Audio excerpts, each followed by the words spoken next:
In this video, we will discover why the red planet could be the most important thing to the future of work in the next 50 years.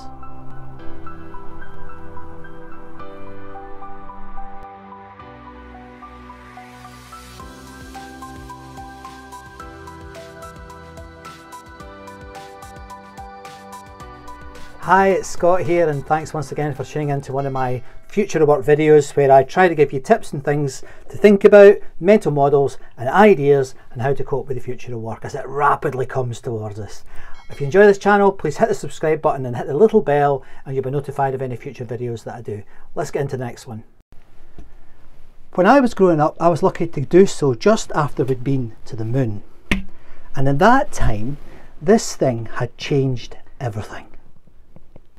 The moon changed the world, with many young people like me going into science. Now during that time, my memory is of science being everywhere, whether it was Star Trek or Tomorrow's World or other TV shows that were all about science and technology. I think it's fair to say we became obsessed about science just after the lunar landings. The impact was significant. It's one small step for man, one giant leap for mankind. The rocks we brought back helped us to understand the moon, but also gave us a glimpse into our planetary neighbourhood. It was incredible what the rocks told us and what they said. Indeed, Sam Lawrence of NASA said, "The moon is a Rosetta Stone for the solar system." I mean, wow.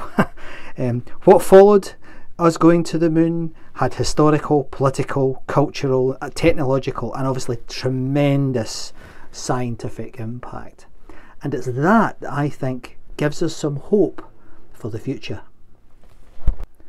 This was a remarkable time for humanity, and we started a whole new journey into how science and technology can help us be much more productive both at work and as human beings. But it wasn't long until the impact of our landing on the moon started to wane. People started to be slightly less interested in science. It's time for this planet, this moon, to change colour. And I think there's a strong argument to suggest that now is the best time ever for us to go to the red planet. So why is now the time for us to think about changing our attitude towards going to Mars? Back in the 1980s, the great scientist and communicator of science, Carl Sagan, said that he worried about the day when a world run by science and technology was not understood by the people using that science and technology. And I believe that at the moment we face just that crisis. Many people now are railing against science and railing against the progress almost that we have made in the last 40 to 50 years as a consequence of science. So what do I want us to go to Mars for then? What's the point? Well, the point is this. It would capture the imagination of the world, not just America, not just Europe. It would capture the imagination of the world. Even during the 1960s and 70s, when we were in the middle of a Cold War with Russia, even the Russians couldn't wait to see who got to the moon first. And when Armstrong said those famous words when he stood on the moon, the Russian public were just as engaged as the rest of the world. This is a thing that could unite the world. This is a thing that could bring us all together. Similar in some ways to the COVID pandemic did in the first few weeks, but the implications would be much greater. It would be astonishing. People would be wowed. They would invoke their awe at the fact that people had walked on Mars.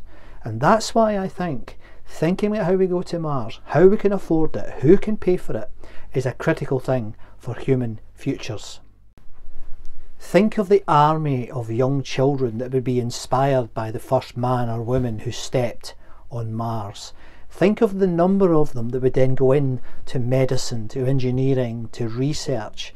But perhaps even more important than that, it would raise awareness of what the scientific process is all about and what science can bring society. I think this is critical because I think in our organisations as we move into the future, we are stood on, as I've said before, the edge of next. I think as we go into that edge of next, we need a new set of tools. So far, things have not gone as well as we would have liked. People do not think critically. People do not understand maths. People do not understand statistics. People certainly don't understand how the scientific process works. And that worries me. We need to be much better at that. In a world where we are covered in information, there is data everywhere. The noise is immense. And capturing people's attention is absolutely critical. We have to get better at understanding how reality really works. And I believe until a better process is found out, the scientific method remains the most astonishing thing human beings have ever created. And me personally, well, one of my favourite bands is a Canadian act called Rush, and in one of their songs they say the following: "I can't help thinking big."